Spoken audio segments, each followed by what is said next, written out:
જય શ્રી લક્ષ્મીનારાયણ. મિશન અભિમન્યુના ચતુર્થ ચરણ mission વિવેકાનંદાના online સત્રમાં આપ સૌ ભક્તિમયી માતાઓ તથા બહેનોનું હું હાર્દિક સ્વાગત કરું છું. આપણે સૌએ આ સત્રની શરૂઆત પ્રાર્થના દ્વારા કરી, ત્યારબાદ ઓમનાદ કરી અને હવે આપણે સભાની શરૂઆત કરી રહ્યા છીએ. અહીંયા ઉપસ્થિત સૌ બહેનોને ખૂબ ખૂબ હૃદયથી વંદન કરું છું. આજના સત્રનો વિષય છે બ્રહ્મવિદ્યા. બ્રહ્મવિદ્યા શબ્દ સાંભળીને જ આપણે સૌ સમજી શકીએ કે વિષય શું છે. અને જેના વક્તા છે ભાવનાબેન ભાવાણી, જેનાથી આપણે સૌ પરિચિત તો છીએ જ, જેનો પરિચય આપણે આપણા આધ્યાત્મિક ટીચર તરીકે પણ આપણે કરી શકીએ. નમિતાબેન હમણાં મિશન અભિમન્યુના યુટ્યુબ ચેનલથી આપણા મુખ્ય પ્રશિક્ષકોનો પરિચય ખૂબ જ સરસ રીતે આપી દીધો છે. ભાવનાબેનથી આપે ખૂબ જ એકદમ નજીકના, હવે એમ કહી શકીએ તો ચાલે કે આપણે એકદમ નજીક થઈ ગયા છીએ હવે ભાવનાબેનથી. અને સૌ આપણે ભાવનાબેનની વાણી સાંભળવા માટે આતુર જ હોઈએ છીએ અને એમની રાહ જોતા હોઈએ છીએ કે હવે ભાવનાબેન આવશે ત્યારે કયો વિષય લઈ આવશે અને એ વિષયમાં આપણને માર્ગદર્શન આપશે. તો આપણે વધારે સમય ન લેતા ભાવનાબેનને વધારે સમય આપીએ અને ભાવનાબેનના જે આજે એમને વિષય લીધો છે બ્રહ્મવિદ્યા, એમના જ્ઞાનનો આપણે આપણી અંદર સમાવેશ કરીએ. ભાવનાબેન, તમે આવી ગયા છો ને? જય લક્ષ્મીનારાયણ. જય લક્ષ્મીનારાયણ બેન. અમે સૌ આતુરતાથી રાહ જોઈ રહ્યા છીએ ભાવનાબેન. સરસ. અમે સત્સંગ માટે આતુરતા હોવી જ જોઈએ. હા. ચલો ભાવનાબેન, હવે તમે સંભાળો માઈક. ઓકે. હા. પહેલા હું મંગળાચરણ કરીશ. મુખં કરોતિ વાચાલમ પંગુમ લંઘયતે ગિરિ યત્કૃપાતમઃ વંદે પરમાનંદ માધવમ.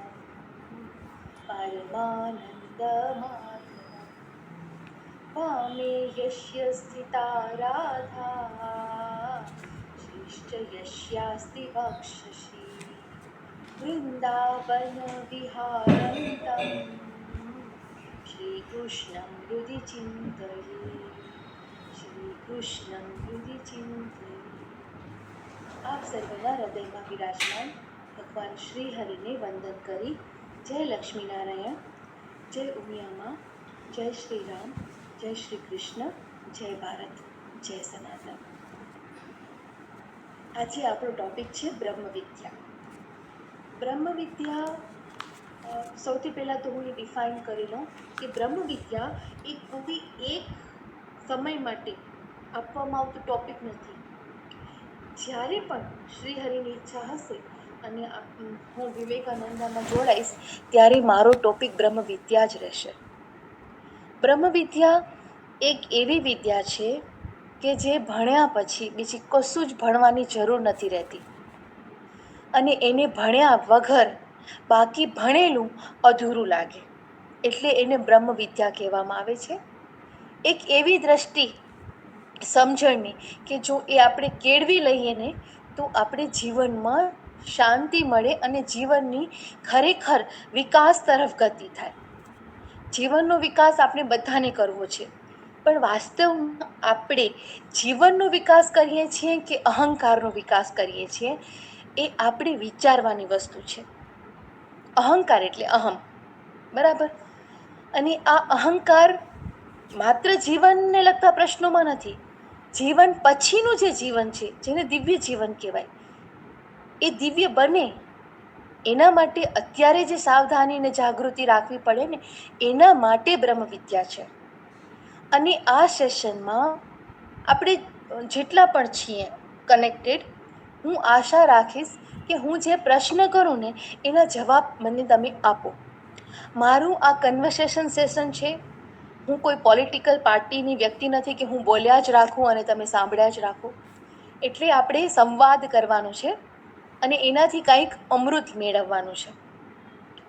તો મારો એક જેન્યુઅન પ્રશ્ન છે કે આપણે આજે આ મીટિંગમાં જોડાયા છીએ અથવા આપણે કોઈ સ્પિરિચ્યુઅલ પ્રેક્ટિસીસ કરતા હશું તો આપણે એ પ્રેક્ટિસીસનું હેતુ એમ હે ને મંઝિલ એ શું હોઈ શકે? કોઈ મને કહેશે ગ્રુપમાંથી? ભાવનાબેન, હા, આ પહેલો તો હેતુ એ છે કે આપણે આત્માને ઓળખવાનું, સ્વને ઓળખવાનું, બ્રહ્મ તત્વને ઓળખવાનું જે આ આધ્યાત્મ વિદ્યા છે એનાથી આપણે જ્યારે જોડાઈશું તો આપણા અંદરની જે કમીઓ છે, ખામીઓ છે, કામ છે, ક્રોધ છે, મદ છે, લોભ, અહંકાર, તો એના વિશે આપણને જાણકારી મળશે ને આપણને જ્યારે સમજણ પડશે ને કે મારા અંદર આ કમી છે તો આપણે એને નીકાળવાની કોશિશ કરશું. સરસ. ચંચલ, શું કેવું છે તારે? જય શ્રી લક્ષ્મીનારાયણ. જય શ્રી લક્ષ્મીનારાયણ.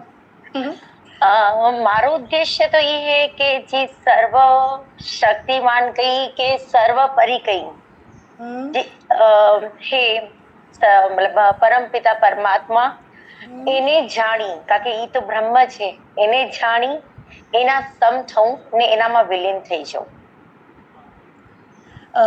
સરસ્વતીબેન, મને એમ લાગે છે કે નેક્સ્ટ ટાઈમ તમે જ્યારે સેશન લ્યો ને હા, ત્યારે ચંચલબેનને તમે ઇન્વાઇટ કરજો એઝ અ મેન્ટર. ઓકે, જરૂર. દીદી ના, દીદી એટલું બધું મારા કને નથી, તમે લોકો તો મને ઘણું શીખવું. ના, સિરિયસલી ચંચલ, તારો જવાબ એને એટલો પરફેક્ટ છે બચ્ચા. આવો જવાબ એને મોટી મોટી હસ્તીઓ બી નથી દઈ શકતા. સિરિયસલી. કારણ કે જો હું અહીંયા એકદમ ખુલીને વાત કરીશ, ઠીક છે, વિધાઉટ એની પડદા સિસ્ટમ. ઘણી વખત આપણે ઘણા અધ્યાત્મના લેવલમાં okay, Namitaben wants to say something. Namitaben, પેલા ભાવનાબેન તમે કન્ટિન્યુ કરો, એના પછી હું બોલીશ. તો ઘણા આપે એવા પર્સનાલિટીઝ જોઈ છે જે સરસ્વતીબેન તમે જે જવાબ આપ્યો ને એવો જવાબ આપે છે કે આપણે આત્મ સાક્ષાત્કાર કરવો છે, આપણે પોતાના ગુણદોષ જોવા છે, વગેરે વગેરે. ઓકે, તો એ એક લેવલમાં સાચો જવાબ છે, એ કાંઈ ખોટું નથી, પણ અલ્ટિમેટ મંજિલ આપણને આપણી ખબર હોવી જોઈએ. હા, બંને બહેનો પ્લીઝ મ્યુટ કરી દો ને. સરસ્વતીબેન, ચંચલ, તમે બેઉ મ્યુટ કરી દો તમે. Okay, okay. હા, પાછું જ્યારે ક્વેશ્ચન પૂછો ને ત્યારે અનમ્યુટ કરજો તો ડિસ્ટર્બન્સ ના થાય. તો એક એ છે કે આપણે ઘણાને પૂછીએ ત્યારે એવું કહેવામાં આવે કે આત્મ સાક્ષાત્કાર ઇઝ ધ મોસ્ટ ઇમ્પોર્ટન્ટ. હું તમને એક વસ્તુ કહું કે એક યુવતી હોય, બરાબર, અને એ એવું કે મારો એમ છે કે હું એકદમ સુંદર થાઉં, પાર્લરમાં જાઉં, પછી જે બધા છે થેરેપિસ્ટ છે બ્યુટીફુલ થવા માટે, એ બધું કરાવે અને એના બોડીને એકદમ સુંદર રીતે સજાવે, શણગારે. તો એ યુવતીને એમ પૂછવામાં આવે કે તારો એમ શું મેરેજનો? તો અગર એ એમ કે મારો મેરેજ કરવાનો એમ છે કે હું બ્યુટીફુલ થાઉં, તો એ જવાબ ખોટો નથી. બ્યુટીફુલ થાવ મેરેજ કરવા માટે, એ કંઈ ખોટું નથી, પણ અલ્ટિમેટ મેરેજ કરવાનું એમ શું હોય કે તમે તમારા પતિ એની પ્રાપ્તિ કરવી છે ને. હું માયાનું ઉદાહરણ લઈને દિવ્ય વાતને રજૂ કરવાની કોશિશ કરીશ, બરાબર. તો યુવતી અગર પોતાને સુંદર બનાવે ખોટું નથી, પણ એનું અલ્ટિમેટ ધ્યેય છે કે એ એના પતિને ખુશ કરે, એની સાથે લગ્ન કરે, જોડાણ થાય, હે ને. આ લોકમાં તો આપણે એમ ના કહી શકીએ કે એ એના પતિમાં મર્જ થઈ જાય, કારણ કે માયાનો લોક છે, મર્જ ના થઈ શકે. પણ દિવ્ય લોકમાં તો, ડિવાઇન જીવનમાં તો એ શક્ય છે કે એ એના પતિ અથવા તો પરમપિતામાં મર્જ પણ થઈ શકે. એટલે આપણે પહેલાં એ જાણવું જરૂરી છે. કન્સેપ્ટ શુડ બી ક્લિયર કે એકચ્યુઅલી મારી સ્પિરિચ્યુઅલ જર્નીનો એમ શું છે, પછી એ પ્રમાણે સ્ટેપ્સ લેવાય. અને મારી વાણી થોડીક આકરી હશે, મને બધા માફ કરજો, પણ મેં ખરેખર એવા ઘણા બધા મૂર્ખાઓ જોયા છે જે ઘણી મોટી મોટી સભાઓ લેતા હોય, ઘણા મોટા મોટા ક્લાસીસ કરતા હોય, અને જે એની ક્લાસીસમાં જોડાય એને પૂરી અધોગતિમાં લઈ જાય. એટલે મેં એને મૂર્ખા કીધા. એક જાતનો રોષ છે મને કે પોતે ક્યાંક આડા રસ્તે છે અને એને જે ફોલો કરે છે એને આડે રસ્તે લઈ જાય છે. એ લોકો ચોખ્ખું કહી દે, તમારે કોઈ મંત્રની જરૂર નથી, તમારે કોઈ મૂર્તિની જરૂર નથી, તમારે તો બસ નિર્વિચાર અવસ્થા પ્રાપ્ત કરવાની છે. What a foolish it is. એ કેટલું ફુલિશ લાગે ને સ્ટેટમેન્ટ. તમને જેનાથી લગ્ન કરવા છે એ વરરાજા તમને એનો ફોટો, એની ફિઝિકલ પ્રેઝન્સ એ ઇમ્પોર્ટન્ટ ના હોય શું લગ્નમાં કે લગ્ન પછી? અલ્ટિમેટ આપણું ધ્યેય હોય ને, કોઈ કન્યાનું ધ્યેય હોય કે વરને યોગ્ય ગુણો પ્રાપ્ત કરે, નો ડાઉટ એના સમકક્ષ ગુણો પ્રાપ્ત કરે અને એક ગૌરવ સાથે એની સાથે જોડાય. જરૂરી છે. આત્મતત્વમાં ઘણા બધા ગુણો વિદ્યમાન છે. ઘણા બધા એટલે જેટલા પરમાત્મામાં છે એટલા જ, કારણ કે આપણે એના અંશ છીએ. એનું ડેવલપમેન્ટ કરવામાં કાંઈ વાંધો નથી. પણ તમે તમારું જ્યારે સ્પિરિચ્યુઅલ જર્નીમાં તમે છો તો તમે પ્લીઝ તમારા માઇન્ડને ઓપન રાખો અને એનો યુઝ કરો. તમને કોઈ મોટી મોટી ફિલોસોફિકલ વાતો કહી અને તમારા મેઇન મૂળ ધ્યેયથી અગર કોઈ તમને ફંટાવે છે તો તમે એનામાં ફસાવો નહીં. અલ્ટિમેટલી આપણા મિશનનો ધ્યેય છે જાગૃતિકરણ. તમે જાગૃત થાઓ, તમે કોઈ રીતે લૂંટાઓ નહીં, તમે કોઈ દિવસ બેવકૂફ ના બનો. આજે મોટા મોટા આપણે કહીએ ને કે ઘણા બધા ક્લાસીસના નામથી લોકોને બેવકૂફ બનાવે છે બહુ મોટી સંખ્યામાં. તો કોઈ ઘણા બધા લોકો અગર કોઈ ગેરસમજણથી બેવકૂફ બનતા હોય તો ઘણા બધા લોકો બને છે, એનો મતલબ કે સત્ય નથી થઈ જતું. એક વ્યક્તિ પણ જો સત્યના રસ્તા ઉપર હોય, ચાહે એને કોઈ બી સપોર્ટ ના કરે, પણ સત્ય તો સત્ય જ રહેશે. પણ આટલા બધા લોકો આને ફોલો કરે તો આ સારું જ હશે, એ માન્યતામાંથી આપણે ઊંચું આવવાનું છે. એટલે આપણું પેલું એમ આપણું એ જ છે કે પરમાત્માને યથા યોગ્ય જેવા છે એવા ઓળખવા, આપણે એટલે કે આત્મા જેવો છે એવો ઓળખવો, આત્મ સાક્ષાત્કાર કરવો અને અલ્ટિમેટલી એ ડિવાઇનમાં આપણે મર્જ થઈ જવું. આ રસ્તામાં એક એ પ્રોબ્લેમ છે કે જ્યારે આપણે આ વાત કરીએ ડિવાઇનમાં મર્જ થઈ જવું તો લોકો એ પણ સમજે કે હું જ ભગવાન થઈ જાઉં. હું ભગવાન નથી થતો. હું જ્યારે હટે ત્યારે ભગવાનમાં બધું અસ્તિત્વ વિલીન થઈ જાય. હું હોય ત્યાં સુધી તો આપણે ભગવાનમાં મર્જ જ નથી થઈ શકતા. બરાબર ને? એટલે પેલે હુંને હટાડવાનો છે, ત્યારે આપણે ભગવાનમાં મર્જ થઈ શકશું. અને એના પછી આપણે સાચું અધ્યાત્મ જાણવું પડશે, એનું સ્વરૂપ જાણવું પડશે. અને એના માટે શું જરૂરી છે તો પોતાની સ્થિતિને અપલિફ્ટ કરવી. જ્યાં સુધી તમે તમારી સ્થિતિમાં જે સ્થિતિમાં છો ત્યાં સુધીનું જ તમને સિદ્ધિ મળશે, અથવા તો વિચાર મળશે, અથવા તો સત્ય મળશે. તમે પહેલા પગથિયે ઊભા હશો ને તમને જે સીન દેખાશે એ સીન, અને તમે 100 પગથિયા ચડીને પછી જે પગથિયા ઉપર 101 પગથિયા ઉપર ઊભા હશો અને જે સીન દેખાશે એ બે સીનમાં ફરક રહેશે. કારણ કે જેમ જેમ તમે ઉપર જશો એમ એમ તમારું વિઝન ડેવલપ થશે, તમારું સત્ય અલગ હશે. એટલે હું સ્પિરિચ્યુઅલ ક્લાસીસમાં કોઈ ઓછું સમજે ને તો હું ક્યારેય એનું ઇન્સલ્ટ ના કરું કે આને ઓછી સમજણ છે. મને તો જે લોકો પોતાના અહંકારને પોષવા, પોતાના અજ્ઞાનને પોષવા કોઈ સાચા મુમુક્ષુને ગેરમાર્ગે દોરે ને એના પ્રત્યે નફરત છે, ગુસ્સો છે. પણ આપણે પહેલા પગથિયે હોઈએ તો આપણી પાસે પોસિબિલિટીઝ છે 100 પગથિયા ચડવાની. એટલે પહેલા પગથિયે હોવું કોઈ ગુનો નથી. અને અધ્યાત્મ યાત્રા એ એક યાત્રા છે. બ્રહ્મ વિદ્યા એક દિવસમાં પીવડાવવામાં આવે એવી કોઈ વસ્તુ નથી.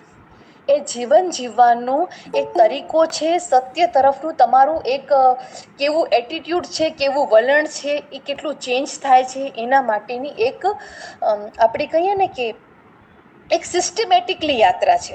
હવે એમાં હોય છે શું એ આપણે જોશું. હું અમુક આપણી જે ભારતીય સંસ્કૃતિ છે, બરાબર છે, એના જે સ્પિરિચ્યુઅલ નોલેજ છે એના બેઝડ ઉપર અમુક વાત કરીશ કે આપણી ભારતીય સંસ્કૃતિમાં શું કહેવામાં આવે કે તમે મૃત્યુ પામશો પછી જીવાત્માની ગતિ થશે તો આ સ્વર્ગ મળશે કે આ લોક મળશે કે પેલો લોક મળશે વગેરે વગેરે જે પણ વાતો કરવામાં આવે, એકચ્યુઅલમાં એનો રિયલ મિનિંગ શું છે ખબર છે? કે તમારી આત્મા જેટલો વિકાસ કર્યો હશે એ પ્રમાણે જ એની ગતિ થશે. અને આને એક રૂપ આપવામાં આવ્યું છે અને એને એક નામ આપવામાં આવ્યું છે. એ છે પણ કોન્સસ મતલબ ચૈત્ય સત્તા મતલબ ચેતનાના સ્તર છે. બરાબર, તમારી ચેતના જેટલી વિકસિત થઈ હશે એ પ્રમાણે જ તમારી ગતિ હશે.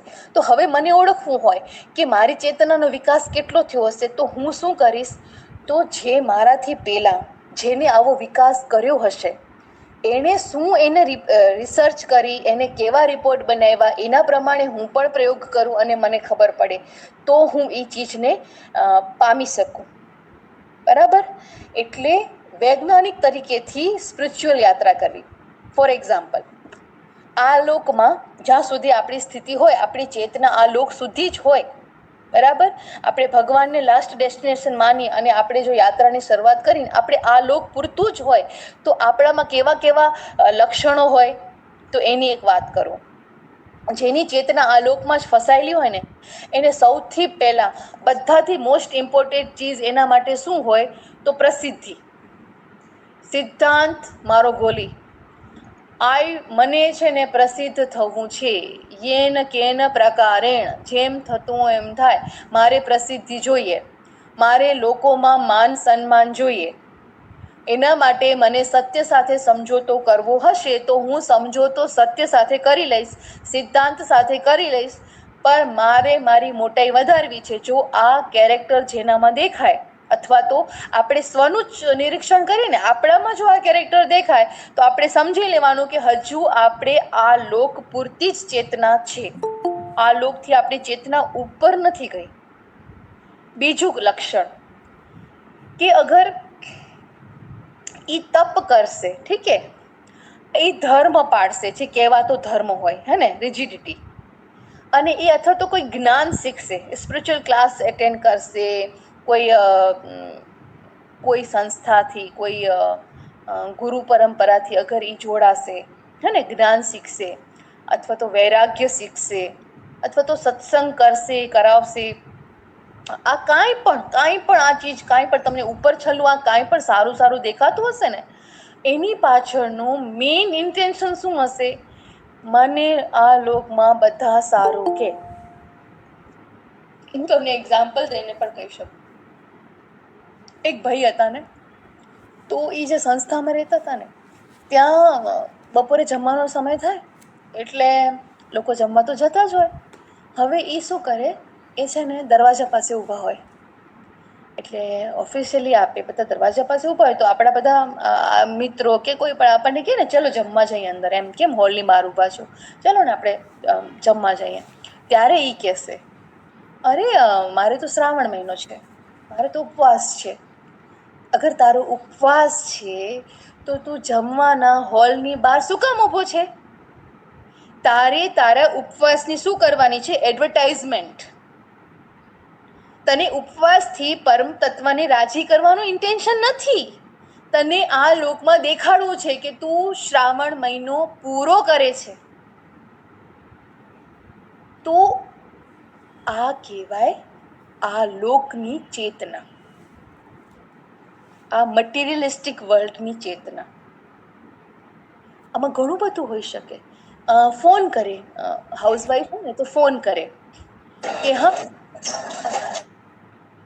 કે શું કરે છે તમે, શું નિયમ રાખ્યા ચાતુર્માસ આવે ને ત્યારે, એટલે ઇન્ટેન્શનલી એનો પૂછવાનો એ તો શું છે કે મેં તો આપણે પણ પૂછીએ ને કે ના મારાથી બહુ નહીં થાય, હું તો આટલી 5 માળા કે આપણે વોટ એવર જે કરતા હોઈએ અમારાથી તો બહુ ના થાય, પણ તમે શું કર્યું છે ત્યારે આપણે કહેવાનો અવસર મળે કે ના ના મેં તો છે ને, તને ખબર નથી હું તો એકાદશીના આપણે ઓલું કરીએ નિર્જળા કરું છું, હું તો જળ પણ નથી પીતી.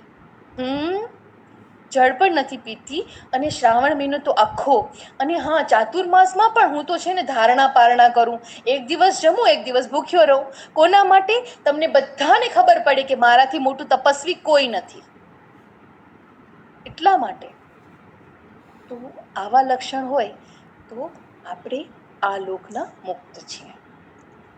મુક્ત મતલબ એક પોસિબિલિટી કે તમારામાં આ છે, તમે કરો છો તો ક્યારેક તમને ઇનસાઇટમાં અગર ફીલ થશે કે કંઈક ખોટું થાય છે, ધીરે ધીરે સત્સંગ કરતે કરતે કરતે કરતે એક સમય આવશે તમને ફીલ થશે કે તમે ખોટું કરી રહ્યા છો, ત્યારે પાછા વળવાનો ચાન્સ હશે. કારણ કે આનામાં જ છો ને, આ વાતાવરણમાં જ છો, અત્યારે દેખાડા માટે થાય છે, તો ક્યારેક એ ચેતનાને એમ થશે કે કાંઈક ખોટું થાય છે, તો એ રિયલ એનો જે એમ છે એના તરફ ગતિ થઈ શકે છે, પોસિબિલિટી ઇઝ ધેર. એટલે એને મુક્ત પણ કહેવાય એક સંદર્ભમાં. અત્યારે જે પરિસ્થિતિ છે એ પ્રમાણે ન કહેવાય, પણ આગળ એની પાસે એવો ચાન્સ છે, હે ને. સેકન્ડ, હવે આપણે આનાથી સારી લેવલમાં સમજી લો કે આપણે સ્વર્ગના લેવલની વાત કરીએ. સ્વર્ગ મારા હિસાબે છે ને એક ચૈત્ય સત્તાની એક વિકાસની કન્ડિશન છે.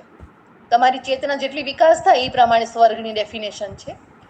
તો સ્વર્ગની ડેફિનેશનમાં કયા કયા લક્ષણો હોઈ શકે? અને આમાં જો તમને કંઈ પ્રશ્ન હોય તો please rays your hand. I will try to answer you. નહીં આવડે તો ભાઈ હું તમને કહી દઈશ મને નથી આવડતું, મારે વધારે રિસર્ચ કરીને તમને કહીશ જવાબ, પણ હું ખોટું દેખાડું તો નહીં જ કરું. એટલું કન્ફર્મેશન. તો આનામાં કોઈને કઈ ક્વેશ્ચન છે આ દુનિયાની ચેતનાના સ્તરમાં? તો આપણે આગળ જઈએ નેક્સ્ટ લેવલમાં. કોઈને છે ક્વેશ્ચન? વાહ, કેટલા સારા શ્રોતા છે, કોઈ પ્રશ્ન જ નથી. વાસ્તવમાં પ્રશ્ન બહુ ઓછા હોય. અચ્છા, છાયાબેન, મોસ્ટ વેલકમ દીદી, પ્લીઝ અનમ્યુટ યોર સેલ્ફ.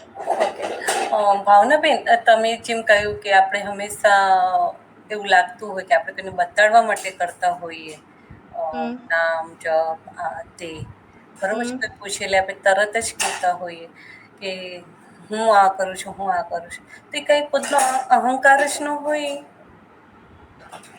અહંકાર એ જ તો, પ્રસિદ્ધિ ને અહંકાર એ જ ને, એક જ વસ્તુ થયું ને. પ્રસિદ્ધિમાં શું હોય કે મને દેખાડવું છે તમને કે આઈ એમ બેસ્ટ, અથવા તો I am better than you, you know. આ મેન્ટાલિટી હોય એની અંદર. ના, એ તો આપણે જ્યારે કોઈની સાથે કમ્પેર કરતા હોઈએ ત્યારે એવું ફીલ થાય ને, પણ કોઈ આપણને પૂછે ને આપણે કહીએ તો એમાં તો અહંકાર ના આવે ને. હા, તમને કોઈ પૂછે છે અને કોઈ તમારી પાસેથી કંઈક સારું લેવા માટે, કે તમને કોઈ પોતાના આદર્શ માને છે કે દીદી કરે છે તો હું પણ શીખું કંઈક સારી એક્ટિવિટી એની પાસેથી, યસ, તો આપણે એને કહીએ ને કે હું આમ કરું છું, એ અહંકારમાં ના આવે. ઓકે. આ તો છાયાબેન, તમે પૂછો પણ નહીં અને હું તમને સામેથી કોલ કરું કે છાયાબેન ચાતુર્માસમાં નિયમ કેવા લીધા છે તમે, અને હું મારી નિયમની એડવર્ટાઇઝમેન્ટ તમારી પાસે કીધા વગર, તમે પૂછ્યા વગર હું કરું સામેથી, એ પ્રસિદ્ધિ માટેનો રાગ કહેવાય. એક ના, આસક્તિ એટલે તમે જે પહેલા બોલ્યા ને તો થોડુંક એવી રીતે સમજાણું મને કે આપણે ડિસ્કશન કરીએ. હવે સમજો કે હું તમારી સાથે ડિસ્કશન કરું છું અને તમે મને પૂછો છો શું કરો છો શું નહીં, ને હું મારી વાત રાખું છું એમ કે ભાઈ હું હમણાં આમ કરું છું, હમણાં નોરતા ચાલુ છે તો આ કરીએ છીએ તે કરીએ છીએ, તો હું એ રીતે પૂછું છું એમ. તો એ તો અહંકારમાં ના આવે ને. આપણે એટલે આપણે કંઈક એવું કરતા હોઈએ કે એનાથી બીજાને લાભ થાય છે, તો એ ડિસ્કશનને તમે અહંકારમાં કહી શકો ને. ના, એને અહંકાર ના કહેવાય. પણ આપણે છે ને છાયાબેન, એક અંદરની દ્રષ્ટિ તો રાખવી જ પડે કે આપણે જ્યારે કહેતા હોઈએ કે હું આમ કરું છું ત્યારે પણ અકર્તૃત્વપણું, મતલબ કરતાપણામાં પણ અકર્તાપણું, જે ગીતાજી કહે છે આપણને, એ એક દ્રષ્ટિ અંદરથી તમે તો રાખો જ છો, પણ આજ તમારો ક્વેશ્ચન છે ઇન જનરલ બધા માટે છે, તો આ એક લેવલ પણ વિચારવા જેવો છે, બરાબર. તો એ પણ આપણે અંદર તપાસ તો કરવાની જ હોય છે. બહુ સરસ ક્વેશ્ચન હતો, થેન્ક યુ સો મચ. હવે આગળ કોઈને છે ક્વેશ્ચન કે આગળ વધીએ નેક્સ્ટ લેવલમાં?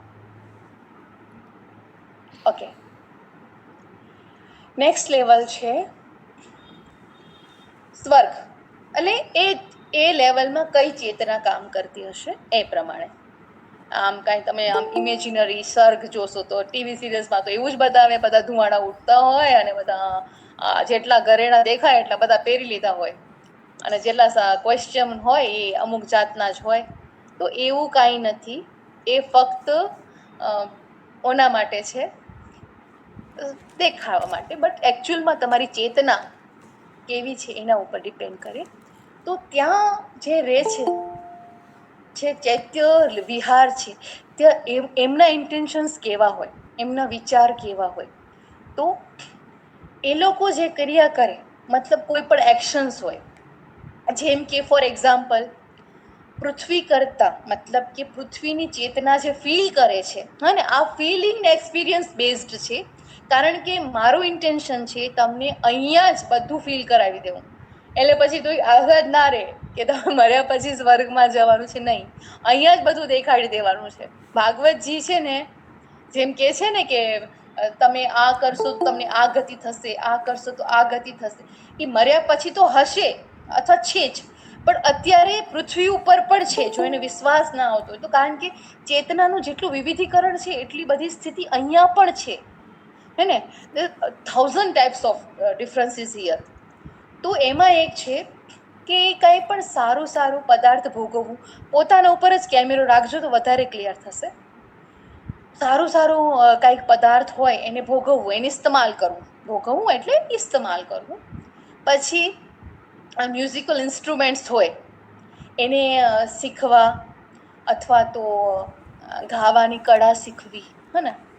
પછી લખવું, પોએમ્સ લખવી, અથવા તો આપણે કહીએ ને કે એવા ફેશનેબલ્સ બધી જે વસ્ત્રો પહેરવા, હા ને. અને આ જે પણ કાંઈ હોય એમાં આ કાંઈ પણ થતું હોય, આના રિલેટેડ કોઈ બી મોજ શોખ થતા હોય, એમાં ઇન્ટેન્શન શું હોય, તો ભોગનો ઇન્ટેન્શન હોય. ભગવાન હોય ને એનો કન્સેપ્ટ ગુણ થઈ જાય. આ એટલી વિચિત્રતા છે, ખરેખર બહુ વિચિત્ર. હવે આને ઓળખવા માટે છે ને એકદમ સૂક્ષ્મ આંખ જોઈએ. કારણ કહું હું તમને, કારણ કે આ જે સ્વર્ગવાળી જે ચેતના હોય ને એને ઓળખવી હોય ને તો કોઈ અનુભવીની આંખ જોઈએ. અને અનુભવીની આંખ કેવી હોય? ફોર એક્ઝામ્પલ, જેના ઘરમાં લાલો હોય, બરાબર, ઠાકોરજી હોય, તો એના માટે ભોગ બનતા હોય, એટલે કોઈ બી ભોજન બનાવે એટલે પેલું ભગવાનને ઓફર કરે પછી જમે. હવે કરે શું ખબર છે? ઘણા દિવસ થઈ ગયા, ભોગમાં છે ને સમોસા નથી ચરાવ્યા, સમોસા બનાવીએ. સમોસા બનાવે, ઇન્ટેન્શન શું હોય? ભગવાનને ધરાવવાનું. લાગે છે ને તમને બારેથી જોઈને તો એવું જ લાગે ભગવાન માટે થાળ બનાવ્યું છે. અલ્ટિમેટ શું હોય? એ સમોસાને ભોગવવા, એક આસક્તિ. ઘણા દિવસ થઈ ગયા, એને સમોસા યાદ આવ્યા. એના માટે ભગવાન ઇમ્પોર્ટન્ટ નથી, એટલા કહું છું. છે સેકન્ડ નંબર. ફર્સ્ટ નંબર શું? આસક્તિ. કોઈ પણ વસ્તુમાં આસક્તિ જ્યારે તમારા સિદ્ધાંતને, તમારા ભગવાનને ઈ ડોમિનેટ કરે, ત્યારે તમે સ્વર્ગની ચેતનામાં છો. સ્વર્ગ એટલે શબ્દ વાપરું છું કારણ કે આપણા શાસ્ત્રોની ભાષા છે, તમે યુઝ ટુ છો એનાથી, એટલા માટે. ક્યારેક હશે ભગવાનની ઈચ્છા તો આપણે આના માટે જે મહાપુરુષોએ સિસ્ટમેટિક રિસર્ચ કર્યું છે ને એના રિલેટેડ શબ્દોથી આપણે એને ઓળખવાની કોશિશ કરશું. પણ અત્યારે સ્વર્ગની ચેતના તરીકે ઓળખી શકાય. જો આપણામાં આ ક્વોલિટી હોય, ભગવાનના નામે આપણે ભોગવતા હોઈએ ને ભગવાનને સેકન્ડ નંબર ઉપર રાખી દેતા હોઈએ, તો સમજી લેવાનું મારી સ્થિતિ ભગવાન સુધી નથી. ક્યાં સુધી છે? સ્વર્ગ સુધી. બોડી બધાના અહીંયા જ દેખાશે તમને, પૃથ્વી લોક ઉપર જ, પણ ચેતના જેટલી ગતિ કરશે એ પ્રમાણે તમારી ગતિ આત્મસત્તાની ગણાશે. તો કોઈ પણ ભોગ ભગવાનના નામે નહીં ભોગવવા. અચ્છા, તમારી પાસે કોઈ એક્ઝામ્પલ છે કે ભગવાનના નામે કોઈ વ્યક્તિ કેવી રીતે ભોગ ભોગવી શકે? Because it is discussion. છે કોઈ એક્ઝામ્પલ? મેં ભોગનું એક્ઝામ્પલ લીધું, જમવાનું, એમ તમારી પાસે છે કોઈ બીજા એક્ઝામ્પલ્સ?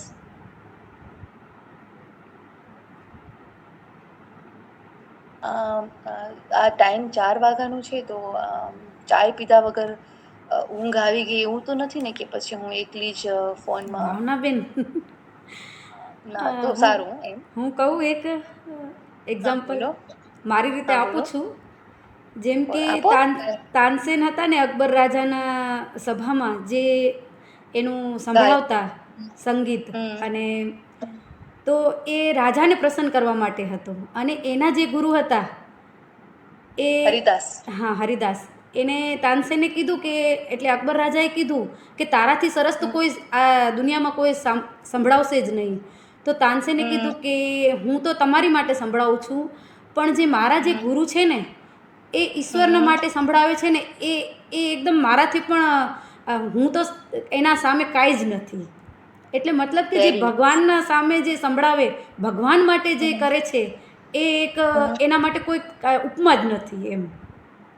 બહુ સરસ, તમારું એક્ઝામ્પલ પરફેક્ટ હતું કે અહીં આ લોકના રાજાને ખુશ કરવા માટે ખુશામત રૂપે એની ગાયન વિદ્યાનો ઉપયોગ થતો હતો. તો અલ્ટિમેટલી એની ચેતનાનો એટલો જ વિકાસ હતો, આગળ નહોતી ગતિ. અને બીજું, મેં એવા મુક્તો પણ, હરિભક્તો પણ જોયા છે, કીર્તન ગાય, હા, સભામાં આગળ બેસીને, પણ કીર્તન ગાતા સમયે એનું ઇન્ટેન્શન ભગવાનમાં ના હોય, એનું ઇન્ટેન્શન હોય કે પેલો રાગ સરસ રીતે લેવાનો ને, તાલબદ્ધ છે ને, ક્યાંય મારો કોઈ તાલ છૂટી તો નથી ગયો ને, સમજે, કોઈ સ્વરમાં કે આગળ પાછળ તો નથી થયું ને. પણ એ સમયે સંતોએ ભગવાનની મૂર્તિનું જે વર્ણન કર્યું હોય, અથવા તો ભગવાનના જે ગુણાનુવાદ ગાયા હોય, એ ભગવાનની કૃપા, કરુણા, મૂર્તિનું લાવણ્ય, એનામાં એનું ઇન્ટેન્શન જ ના હોય, એના મેડિટેશનમાં એ જાય જ નહીં, એ બસ એ જ વિચારે.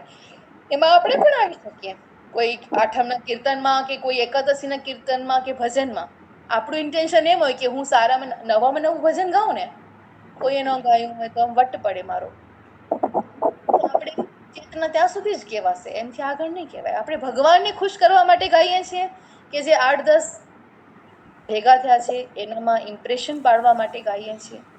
એ ક્વેશ્ચન માર્ક છે. એ આપણે એનો જવાબ આપણે જ ફાઇન્ડ આઉટ કરવાનો છે, અને એ આપણાથી બહેતર આપણને કોઈ ના ઓળખી શકે.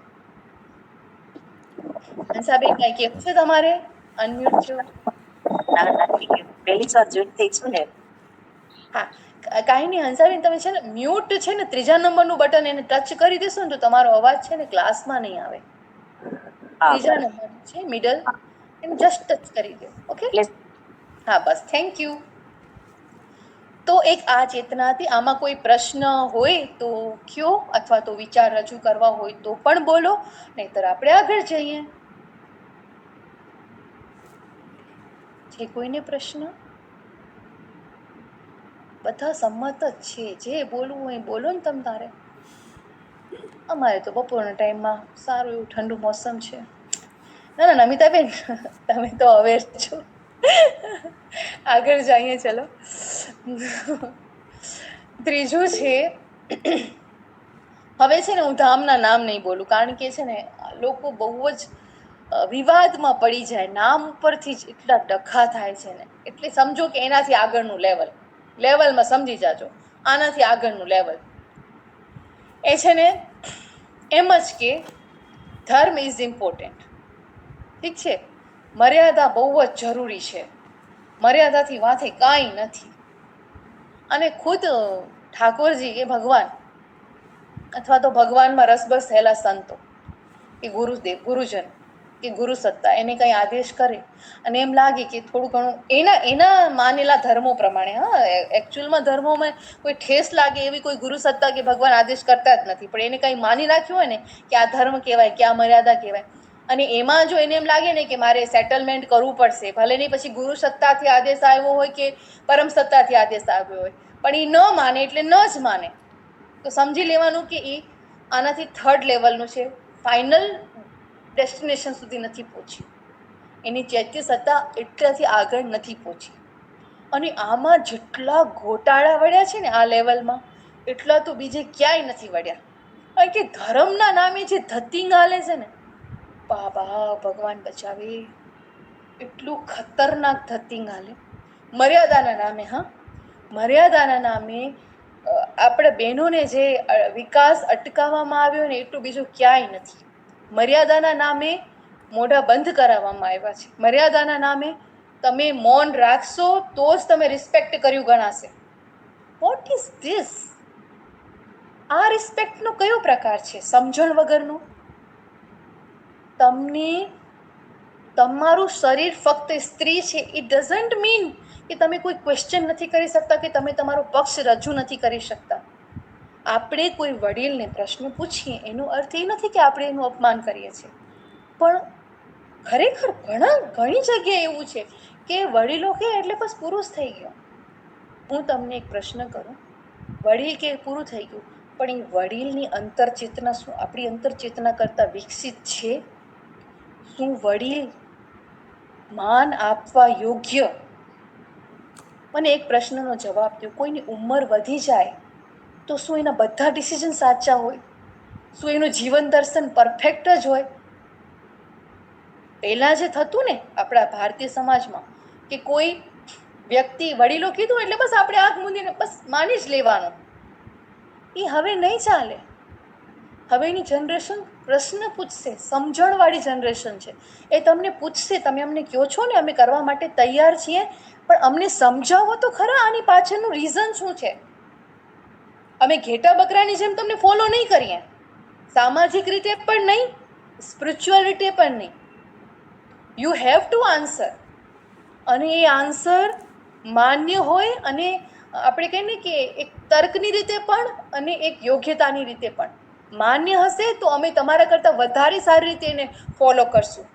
પણ પહેલાં અમારા પ્રશ્નોના જવાબ આપો. અને આવી રીતે કોઈ જવાબ માંગે તો મારા હિસાબે ગલત નથી. બાકી જેને જે માનવું હોય માની શકે છે, બધાની પોતપોતાની મર્યાદા અને વિચારો હોય. પણ ધાર્મિકતાના નામે થતો અત્યાચાર બંધ થવો જોઈએ. અને જે મર્યાદાના નામે જે આપણે કહીએ ને કે એની મૌલિકતાને છીનવી લે છે, એની સહજપણાની, એની સાહજિક વિકાસની વૃત્તિને જે કોઈ હણે છે, તો એ ભગવાનના રસ્તે તો માન્ય જ ના કહેવાય. સમજાય છે? અને આમ પણ માન્ય ના કહેવાય.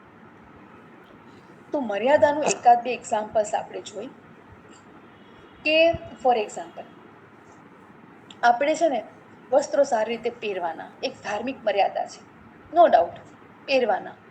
પણ જ્યારે કોઈ દીકરી સ્પોર્ટ્સ રમે છે ત્યારે એની સ્પોર્ટ્સ પ્રમાણેના જ કોસ્ચ્યુમ્સ પહેરવા પડે ને. એ ગ્રાઉન્ડ ઉપર જે રૂલ્સ હોય, જે એ સ્પોર્ટ્સના રેગ્યુલેશન્સ હોય એ પ્રમાણે જ રહેવું પડે ને.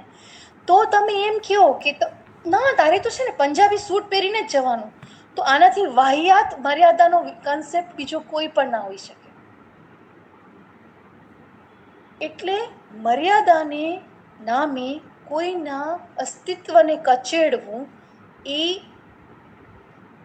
એક ચેતનાનું સ્તર જ છે, પણ બહુ જ મને તો બેકવર્ડ લાગે છે. ખેર, આના રિલેટેડ કોઈને કાંઈ પ્રશ્ન છે કે આપણે આગળ જઈએ?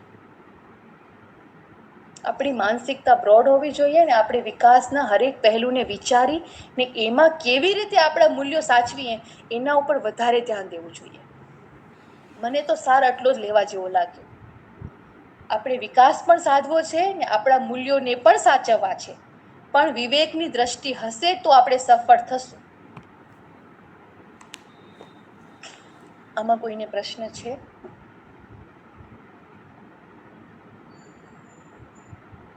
ઓકે.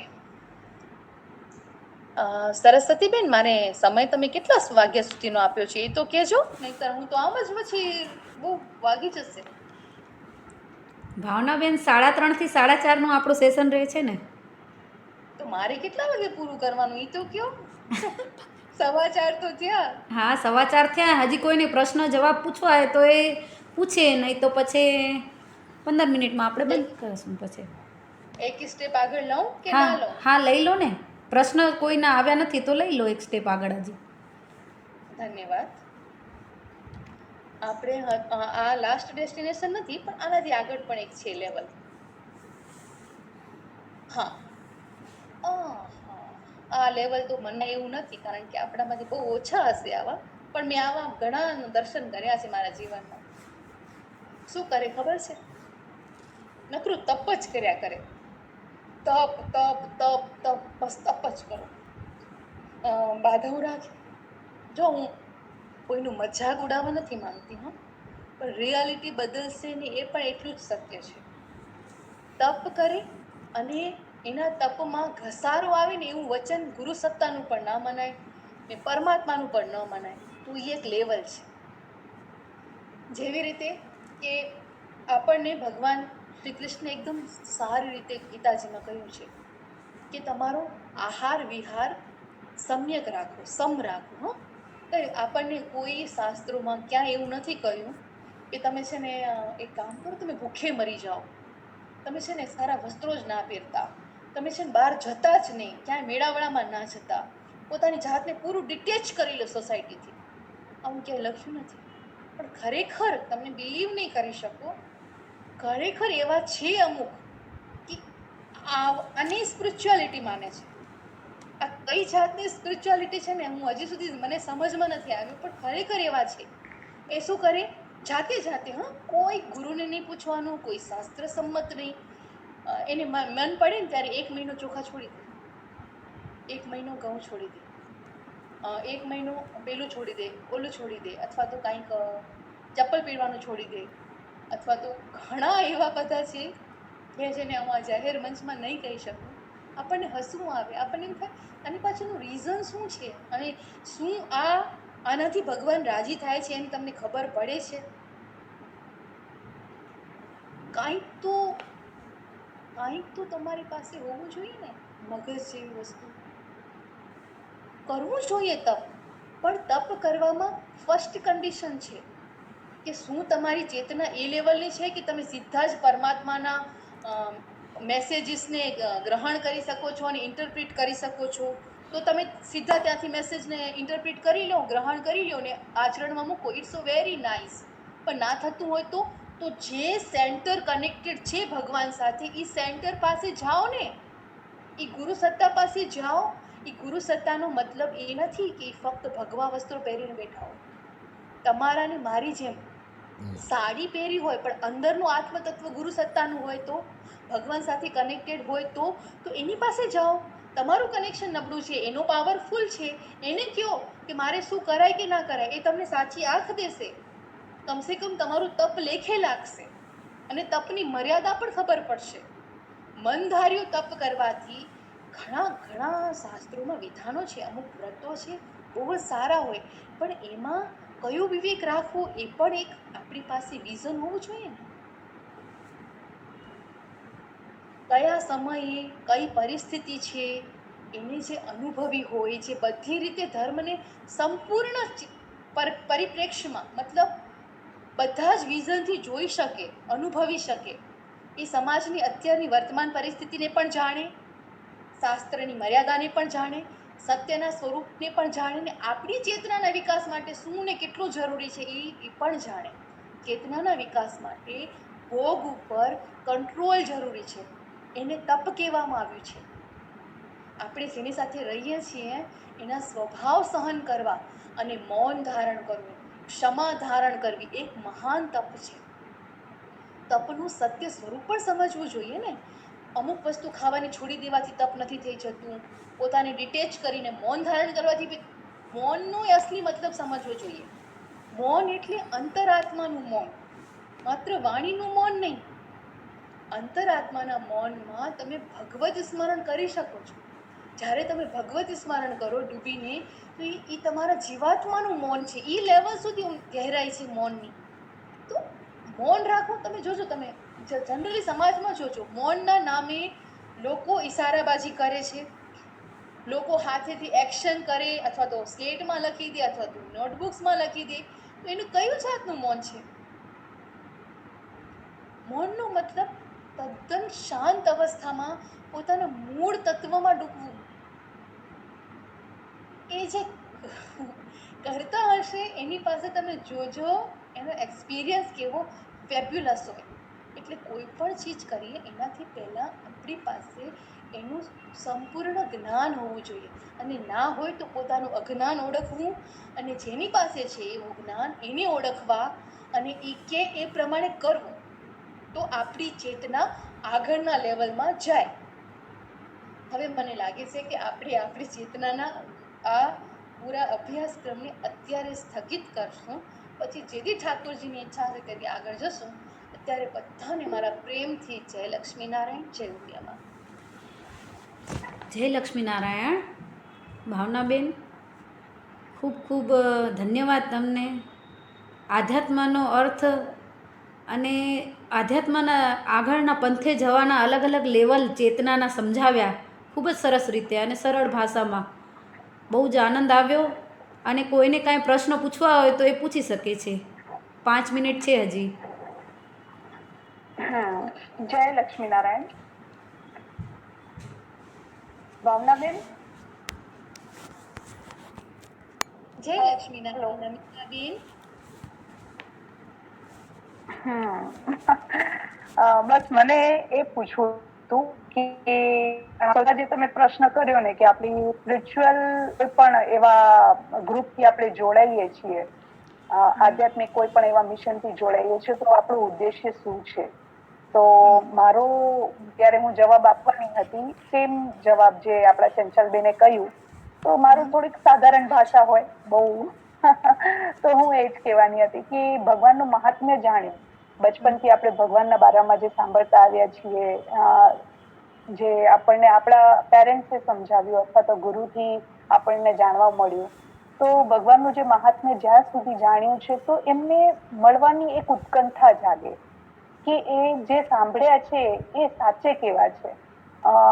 મૂર્તિમાં જોયા, પાન મૂર્તિમાં જોયા, તો એ કેટલા સુંદર દેખાય છે. તો એ તો એક ચિત્રકારે પોતાની કલ્પનાથી એ ચિત્ર બનાવ્યું, અથવા તો કોઈ મૂર્તિકારે પોતાની કલ્પનાથી મૂર્તિ બનાવી, અથવા તો એવું ગણીએ કે કોઈ મૂર્તિકારે મૂર્તિ બનાવી અને પછી સંતો એને પ્રાણ પ્રતિષ્ઠા કરીને એ મૂર્તિને દિવ્ય બનાવી. પણ તો પણ શું એવા જ છે ભગવાન? અને કદાચ એવા છે એ પણ મનોરમ જ લાગે છે. એ પાન મૂર્તિ જોઈને પણ આપણને બહુ સરસ લાગે, બહુ સારી ફિલિંગ્સ આવે. મતલબ એક કહીએ ને કે એક અનુપમ કહીએ, પછી એવું કહી શકાય કે એક અલૌકિક અનુભૂતિ મહેસૂસ થાય છે એમને જોઈને, એ પાન મૂર્તિને અથવા તો એ મૂર્તિને જોઈને. પણ છતાં પણ એનાથી પણ વિશેષ મન થાય કે કોઈ સીમિતતા તો નહીં જ હોય. એ પરમાત્મા જેનું આટલું મહાત્મ્ય જાણ્યું, અથવા તો જેમના ગુણોનો આટલું વર્ણન આપણે જાણ્યું છે શાસ્ત્રો દ્વારા, યા પછી ગુરુ સંતોના વાણીથી આપણે જે એમને ઓળખ્યા છે, યા તો ભજન કીર્તન જયારે સાંભળતા હોય ત્યારે એમને જે અનુભવ્યા છે, આપણે અંતર્મનની દ્રષ્ટિ જે તમે થોડી વાર પહેલા કહેતા હતા, તો એમ જે અનુભવ કર્યો છે ભગવાનને, તો એ કોઈ મૂર્તિમાં યા પાન મૂર્તિમાં સીમિત નથી થતા. એટલે ઈચ્છા થાય છે કે એમને જોઈએ, આપણે એમને જોઈએ અને પછી ખુદને પૂરી તરહ કે ને કે તૂટી જઈએ, એમ કે આપણે પોતનું અસ્તિત્વ ખાલી અગર એક ભજન કીર્તન સાંભળવાથી પણ આપણને એ ફિલિંગ્સ આવે કે હું કઈ છું જ નહીં, હું અહીંયા છું જ નહીં, એવું ફીલ થાય. અથવા તો ધ્યાનની સ્થિતિમાં બેસીએ ત્યારે પણ આપણે એવું ફીલ કરીએ કે હું અહીંયા છું જ નહીં. તો ત્યારે એમ થાય કે અગર હું કોઈ સ્પિરિચ્યુઅલ મિશનથી જોડાણી છું, તો મને એ લેવલ સુધી પહોંચવું છે. મારી જે યાત્રા છે ને એ જ છે કે મને એ મંજિલ સુધી પહોંચવું છે. મને નથી લાગતું કે કોઈ એવું સ્ટેપ આવશે કે મને ભગવાનના દર્શન થશે. પણ હું જેવી જીવું ત્યાં સુધીમાં મારું જે મન છે, મારું ચિત્ત છે, એ હંમેશા ભગવાનને મળવા માટે કરીને એ આતુરતા મારી બની રહે, આવી ઈચ્છા થાય. આ ઉદ્દેશ્ય છે મારું. કોઈ પણ સ્પિરિચ્યુઅલ મિશન થી હું જોડાઉં છું. માત્ર મિશન અભિમન્યુ નહીં, કોઈ પણ સ્પિરિચ્યુઅલ મિશન છે કોઈ પણ એવી સંસ્થા છે, કોઈ એવો સમુદાય છે જેનામાં મારો જોડાણ થયો છે, તો મારી હંમેશા મતલબ એવી ઈચ્છા હોય છે, એ આતુરતા હોય છે કે એ આતુરતા બની રહે કે ભગવાનને મને મળવું છે. પણ એના સાથે મને એવું ફીલ થાય કે જે સ્વર્ગ, નર્ક યા પછી આ ધામ, ઓલા ધામ, જે આપણે હંમેશા ચર્ચા મતલબ ઘણી જગ્યાએ સાંભળ્યું છે, તો મને એ ધામની ઈચ્છા જ નથી થતી. મને એમ નથી થતું કે મને સ્વર્ગ જોવું છે કે પછી એના પછીનો કોઈ સ્ટેપ જોવો છે. એવી ઈચ્છા નથી થતી. મને એમ થાય કે મને દરેક ભગવાનને મળવા છે. મતલબ જે અનુભૂતિ હું અહીંયા ભજન કીર્તન યા પછી સત્સંગમાં સાંભળતી હોઉં યા અનુભવ કરતી હોઉં, કોઈ સારી એવી ગુરુવાણી કરતી હોઉં, તો એ ચીજ મને ડાયરેક્ટ મને એમ થાય કે ના, એ અનુભૂતિ મને ત્યાં એવી થાય અને હું ત્યાં પોતાનું અસ્તિત્વ ખોઈ દઉં, આવી ઈચ્છા થાય. એના સિવાય જે બીજું બધું છે એ મને એમ લાગે છે કે ઠીક છે, એ વ્યવહારિક દ્રષ્ટિકોણથી આપણે સદાચારો વધારવા માટે, આપણે ધર્મનિષ્ઠ બનાવવા માટે, કર્મનિષ્ઠ બનાવવા માટે આપણને આ બધી ચીજની જરૂર છે, નો ડાઉટ. આપણને કરવું જ પડશે, કેમ કે વ્યવહારિક જીવનમાં આ બધી ચીજની જરૂર પડે છે. પણ જો સ્પિરિચ્યુઅલ મિશનથી તમે ક્યારેક જોડાઓ છો તો આનું અલ્ટિમેટ જે કહેવાય ને કે ગોલ જે આપણો હોય, મંજિલ હોય, એવું જ હોવું જોઈએ. ના, તારી વાત સાચી છે તો નમિતા. પણ જે તે વાત કરી ને કે અહીંયા કોઈ મૂર્તિ હશે, એ કોઈ કલાકારની મનોકલ્પના હશે, તો ભગવાન તો શું એવા હા, જ હશે કે અલગ હશે? તો એનું એક કારણ કહું તને. અમુક વસ્તુ તો જો શબ્દાતીત વસ્તુ છે, બરાબર. હવે કોઈ વ્યક્તિ એમ કે, જો હું સાચું બોલીશ હા નમિતા, તારું ઇન્ટેન્શન સારું છે કે તને અરે અસીમ આકાશમાં ઉડવું છે, બરાબર. તો હા, અસીમ આકાશમાં ઉડવા માટે આકાશ સુધી જવું તો પડશે ને. હમ હમ ઇન શોર્ટ, મારો કહેવાનો આશય એ છે કે જ્યારે તમે કોઈ મૂર્તિ જે શાસ્ત્રીય રીતે પ્રતિષ્ઠિત છે, જેમાં પરમાત્મા, એવી કોઈ પણ મૂર્તિ જ્યારે તમે ધ્યાનના અવલંબન માટે લ્યો છો, ત્યારે શું થશે? એ જ મૂર્તિ તમારું જ્યારે ડીપ મેડિટેશન થશે, ત્યારે એ મૂર્તિ તમને જે પેલી ઇનવિઝિબલ મૂર્તિ છે ત્યાં સુધી તમને લઈ જશે. ખ્યાલ આવ્યો? આ મૂર્તિના અવલંબનથી જ તમને એ મૂર્તિનો સાક્ષાત્કાર થશે, એમ નથી કહેતી. આગળનું પણ ઘણી બધી સિદ્ધિઓ છે, મંજિલ છે, એ બધું મળી શકશે.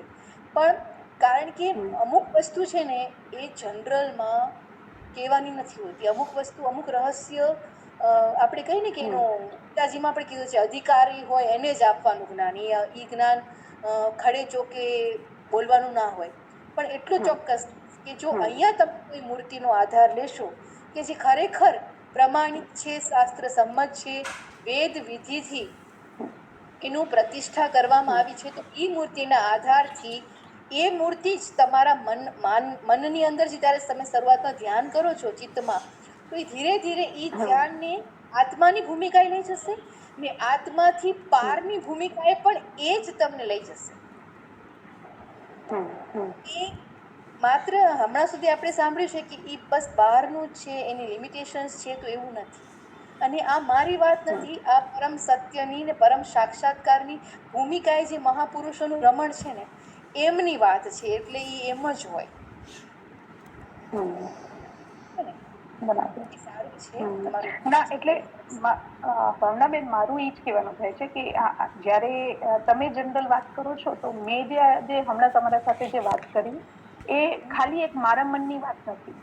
આ મારા ખ્યાલથી સ્પિરિચ્યુઅલ મિશનથી જોડાયેલા કોઈ બી વ્યક્તિ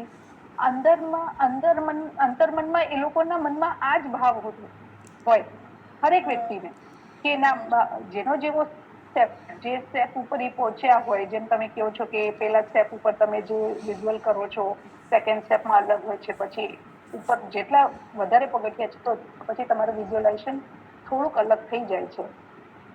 તો હું એ જ હિસાબે કહું છું કે આનામાં જે વ્યક્તિઓનો પણ જોડાણ થાય છે, અલ્ટિમેટલી બધા વ્યક્તિઓ એ જ ચાહે છે કે અમારે ભગવાનને મળવું છે. જે બચપનથી આજે હું કહેતી હતી યા પછી મેં કીધું યા હું માનું છું, મારો કહેવાનો ભાવાર્થ એમ હતો કે આ સ્પિરિચ્યુઅલ મિશનથી જોડાયેલા હરેક વ્યક્તિ, હા, હું રાઈટ. એક આત્મા, હા, મારું એમ કહેવાનું થાય છે કે એક આત્મા એ શું વિચારે છે કે એ તો એમને એમ તો કોઈ સ્પિરિચ્યુઅલ મિશનમાં એમને એમ તો જોડાતું નથી. એ પહેલા હર ચીજનું નિરીક્ષણ કરે છે અથવા તો કંઈક અભ્યાસ કરીને પછી જ આનામાં જોડાય છે. તો હરેક આત્માની એક ભૂખ હોય છે. અમુકને નથી ખબર પડતી, પણ અમુકને કોઈક નવા છે એને નથી ખબર, પણ હરેક વ્યક્તિ, હરેક આત્માની ભૂખ જ છે કે એને પરમાત્માના દર્શન કરવા છે, પરમાત્માને જોવા છે. દર્શન મીન્સ ખાલી જોઈ લેવું નહીં. પરમાત્માથી એને મિલન કરવું છે, એનામાં પોતાને જે ચંચલબેને કહ્યું સેમ ખુદને મર્જ કરી લેવું છે. બસ આ એક ઈચ્છા બધાની હોય. અને ક્યાંક ને ક્યાંક ક્યારેક એવું મહેસૂસ થાય આપણને જયારે એકદમ આનંદની અનુભૂતિ વગર કાંઈ પ્રલોભન અથવા તો કંઈક પ્રાપ્તિ વગર કોઈ ચીજ વ્યવહારિક દ્રષ્ટિએ કોઈ વસ્તુ નથી મળી, છતાં પણ ક્યારેક એટલી સરસ આમ આનંદની અનુભૂતિ થાય ને ત્યારે એમ થાય કે આ કંઈક અલગ જ છે, આ કંઈક અનોખું છે. તો કદાચ ઓલું જે અનુભૂતિ હશે એ તો કંઈક વિશેષ જ હશે, જે અવર્ણનીય હશે. તો ને એ છે જરૂર ને હશે એ બધું. નમિતા, આપણું લક્ષ્ય જ એ છે કે જે ઘણી વખત આપણને પ્રાપ્તિ વગરનો આનંદ એ કાયમ રહે ને અત્યારે જ રહે, મર્યા પછી નહીં. જે તે જી મુક્તિ હા, બસ અત્યારે જ મુક્તિ. બસ મર્યા પછી કોઈ આપણે મુક્ત કરશે કે આપણે મુક્ત થશું એ વાતનો કોઈ માલ નથી. અત્યારે જ કાયમ એવો આનંદ, પ્રાપ્તિ વગરનો આનંદ, મૂળ તત્વનો, મૂળ ચીજનો આનંદ, હે ને? એ તો બસ હા, અત્યારે જસ્ટ હું પોસિબલ તમને છે. એ જ કહેવા માંગતી હતી કે મારા મન મીન્સ હરેક આત્માના જે પણ આધ્યાત્મિક યાત્રામાં આગળ વધી રહ્યું છે, એ લોકો સર્વેનો ધ્યેય જે છે, ઉદ્દેશ્ય જે છે એ જ છે કે એને ધ્યાન સહિત, મતલબ ધ્યાન, આજે હું કહું ને તો હરેક જગ્યાએ આ પરિભાષા નથી સેટ થતી, પણ આજે આપણે અગર તમને સાંભળવા બેસ્યા છીએ, અમે જેટલા પણ આપણે કેટલા બહેનો છે, 10-12 બહેનો જે પણ અમે તમારા સાથે જોડાણા છીએ, તો અમારું ધ્યાન છે કે તમે શું પીરસી રહ્યા છો, એ પણ એક ધ્યાનની સ્થિતિ છે. અહીંયા બેઠા જ્યારે તમારા શબ્દો અમે સાંભળીએ છીએ ને અમને કાંઈક એક અલગ અનુભવ થાય છે, એ પણ પોતાનામાં એક આનંદ જ છે, એક અનોખું આનંદ છે કે હા, આપણે બીજું બધું ભૂલી ગયા. શું છે ઘરમાં તો અનેક કામ છે, પણ 1 કલાક માટે આપણે એ બધું ભૂલી ને એક આનંદ અનુભવ્યો. તો આ ચીજ, આ સ્થિતિને સમજવા માટે આની એક પ્રેક્ટિસ, આનો એક અભ્યાસ છે, મને એવું લાગે. બહુ સારું લાગ્યું ભાવનાબેન, ખૂબ ખૂબ ધન્યવાદ તમારું. ધન્યવાદ.